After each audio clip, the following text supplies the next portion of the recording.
Hello everyone, आज की video में हम ये जो पीकॉक है उसको बनाने वाले हैं। तो मैंने यहाँ पेपर पर सबसे पहले ड्रॉ किया है, बाद में फिर कपड़े पर इसको जो है छाप लिया है। तो सबसे पहले पीकॉक बनाने के लिए हमने यहाँ पर ली है 2 तार की नीडल और जरी थ्रेड, और जरी थ्रेड से हम यहाँ पर जो है चेन स्टिच लगा रहे हैं। और उसके बाद हम लेंगे यहाँ पर कट बीट्स और जो रेड कलर के ग्लास बीट्स है, शुगर बीट्स। तो एक के बाद एक हम ऐसे सुई में पूरे भर लेंगे। एक रेड और एक एंटीक कट बीट्स जो है उसको भरेंगे। और यहाँ पर ऐसे जो जहाँ पर हमने ये चेन स्टिच बनाई है ना, तो उसके एग्जैक्ट पास में ही उसको स्टिच करना है। हम स्ट्रेट सीते जाएंगे उसको। कभी कभी हम एक भी स्टिच करेंगे, कभी 2 बीट्स को भी स्टिच करेंगे। सेकंड लाइन को स्टिच करने के लिए थोड़ा ध्यान से हमें स्टिच करना है। आप देख सकते हैं कि हमने सेकंड लाइन कैसे स्टिच की है। तो यहाँ पर जो है हम सेकंड लाइन जो स्टिच कर रहे हैं, तो दोनों बीट्स को जो आमने सामने आने वाले हैं उनको सेम नहीं रखना है। मतलब रेड के सामने जैसे गोल्ड आएगा और गोल्ड के सामने रेड आएगा, इस तरह से हमें पूरा ये फील करना है।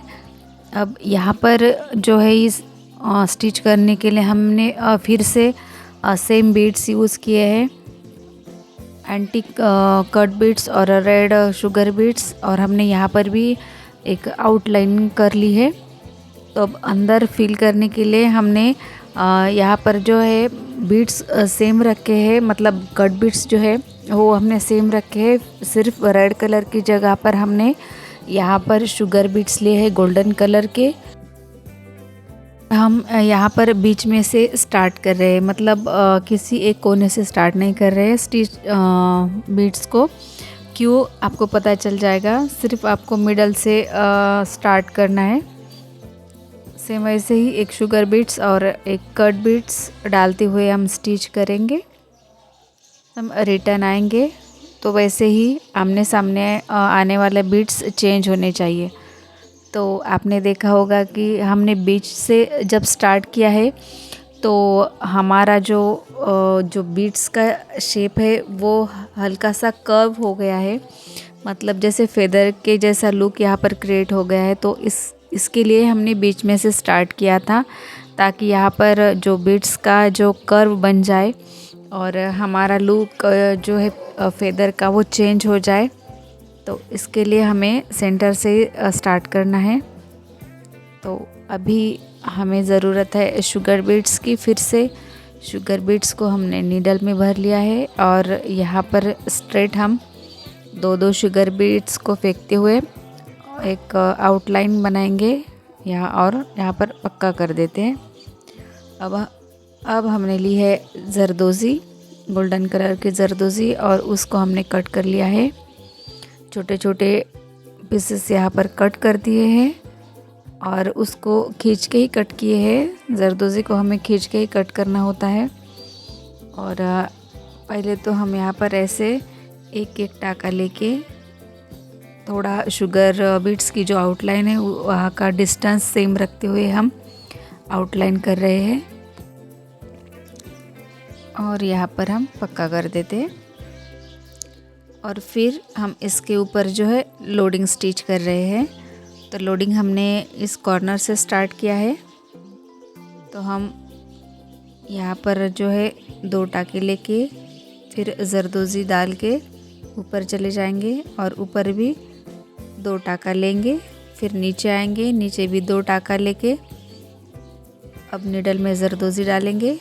फिर ऊपर आएंगे तो पक्का करेंगे, और फिर नीचे आके जरदोज़ी को लेके फिर ऊपर जाएंगे। तो ऊपर भी हमें 2 ही टाके लगाने हैं। इस तरह से हम जो है जरदोज़ी को लोड करते हैं। मतलब किसी जरदोज़ी को किसी भी बीट्स की अगर लोडिंग कर रहे हैं तो हमें 2 टाके ही लेने होते हैं। तो यहाँ पर जो है हम पैटर्न के लिए फिर से जरदोज़ी यूज़ कर रहे हैं। और यहाँ पर हम स्ट्रेट जो है लोडिंग करेंगे। तो यहाँ पर हम दोनों ही भी तरफ से लोडिंग करने वाले हैं, क्योंकि छोटी जगह है तो हम दोनों साइड से लोडिंग कर सकते हैं।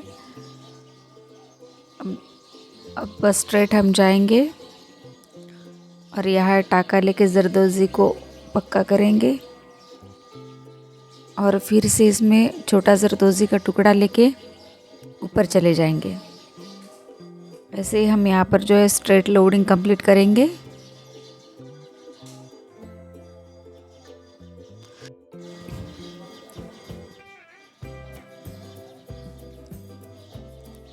इस तरह से हमने जो पिकॉक की जो चोंच है उसको बना ली है और यहाँ पर लॉक कर देते हैं। अब इस तरह से हम ऊपर भी सेम ही जरदोज़ी की लोडिंग करने वाले हैं। अब हमने ली है यहाँ पर शुगर बीट्स, ग्लास बीट्स है और उसको हम जरदोज़ी से आउटलाइन करेंगे छोटे छोटे टाके लेके और यहाँ पर पक्का कर देते हैं। ठीक है, इसके बाद हमने ली है एंकर थ्रेड ग्रीन कलर की और एंकर थ्रेड थोड़ा सा मोटा होता है तो हम इसके स्ट्रैंड निकालेंगे अलग से। 6 स्ट्रैंड होते हैं तो हम 2 ही यूज़ करेंगे, मतलब 2x4 करेंगे। तो हमें जितनी लेंथ चाहिए हमने उसको कट कर लिया है और फिर उसको खोलने के लिए हम ऐसे उंगलियों में एक्स्ट्रा वाला जो 4 स्ट्रैंड है उसको ऐसे राउंड करेंगे और दूसरे 2 उंगलियों से उसको ऐसे पकड़ेंगे और दूसरे हाथ से धीरे धीरे उसको खोलते जाएंगे। फिर से उंगली को छोड़ के फिर से राउंड करेंगे और दूसरे हाथ से थ्रेड को जो ट्विस्ट होता है उसको खोलते जाएंगे। इस तरह से हमें 2 स्ट्रैंड मिली है, हम नीडल में भरेंगे और अगर ये नहीं जाएगा तो हम उस पर ग्लू लगाएंगे और उसके बाद वो उसे नीडल में डालेंगे। लेकिन ठीक है, ऐसे ही चला गया। वैसे आपके पास अगर बड़ी नीडल है तो वो ले सकते हैं आप, मेरी छोटी है थोड़ी। अब लास्ट में हम यहाँ पर एंड लगा देंगे और यहाँ पर एक टाका एक्स्ट्रा लेते हुए नीडल को नीचे डाल देंगे। फिर से हमने ऊपर निकाला, दूसरे हाथ से थ्रेड को पकड़ा और एक राउंड नीडल को घुमाया, फिर हमने नीचे छोड़ दिया। दूसरे हाथ से हमें धीरे धीरे करके छोड़ना है ताकि हमारा जो नॉट है अच्छी तरह से बन जाए। फिर से हमने एक राउंड लेके नीचे नीडल को डाला और दूसरे हाथ से थोड़ा खींचते हुए अंदर छोड़ दिया। इस तरह से हम अपने जो फ्रेंच नॉट है उसे कवर करते हैं। ऊपर पूरी ऊपर की बॉडी में हम जो है फ्रेंच नॉट लगा देंगे।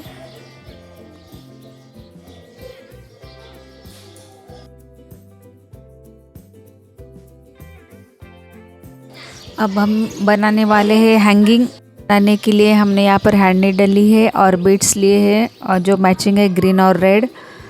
तो यहाँ पर 2 टाका एक्स्ट्रा लेंगे और पक्का करेंगे।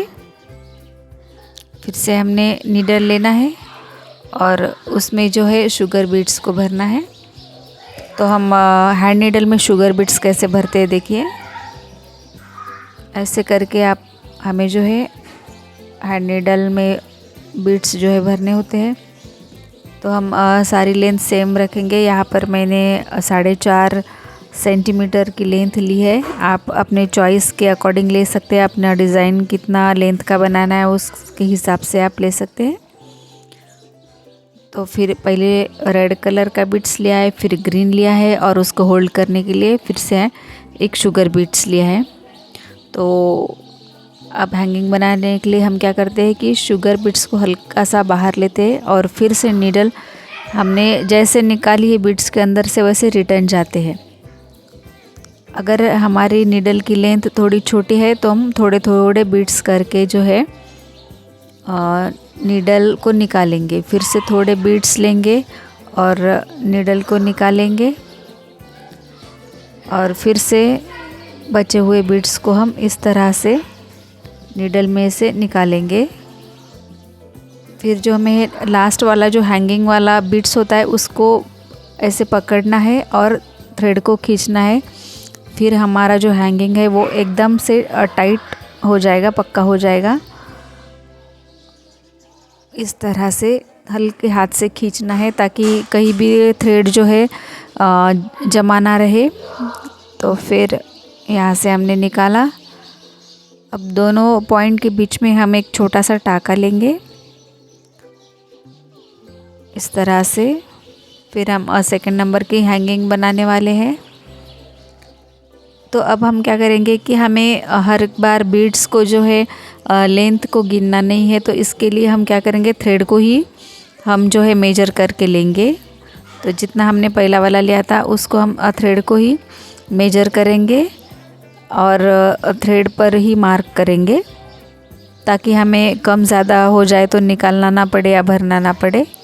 इसके लिए हमने इसके ऊपर मार्क कर दिया है और थ्रेड के ऊपर जहाँ तक मार्क है वहाँ तक ही हम बीड्स को भरेंगे। मतलब हमारा काम थोड़ा आसान हो जाएगा। और हाँ, ऐसे ही अलग अलग अगर आपको ट्रिक्स और टिप्स चाहिए तो चैनल को ज़रूर सब्सक्राइब कीजिएगा। और चैनल पर जितने सारे वीडियोस है आपको एक बार वॉच करना है, आपको ज़रूर पसंद आएंगे। इस वीडियो को भी आप लाइक कीजिएगा, शेयर कीजिएगा, हाइप दीजिएगा। तो जब हम रिटर्न नीडल निकालते हैं तो दूसरे हाथ से जो है हमें थ्रेड को स्ट्रेट पकड़ना होता है, तभी हमारी नीडल बीड्स के अंदर से रिटर्न आएगी। अगर हमने लूज छोड़ दिया तो वो थ्रेड फंस जाएगा इधर उधर, तो हम ऐसा नहीं करेंगे। हम जो है वो हैंगिंग को ऐसे स्ट्रेट पकड़ के रखेंगे, फिर लास्ट वाला बीट पकड़ के थ्रेड को खींचेंगे। फिर कहीं भी हमारा गैप नहीं रहेगा और यहाँ पर फिक्स कर देना है। सेम ऐसे ही हमें पूरे हैंगिंग जो है बनाना है। तो ये है हमारा फाइनल लुक। तो कैसा लगा आपको? अगर अच्छा लगा हो तो ज़रूर से लाइक शेयर कीजिएगा और वीडियो को हाइप करना ना भूलिएगा। तो मिलते हैं ऐसे ही कुछ इंटरेस्टिंग वीडियो के साथ। तब तक के लिए bye bye, take care, thank you for watching.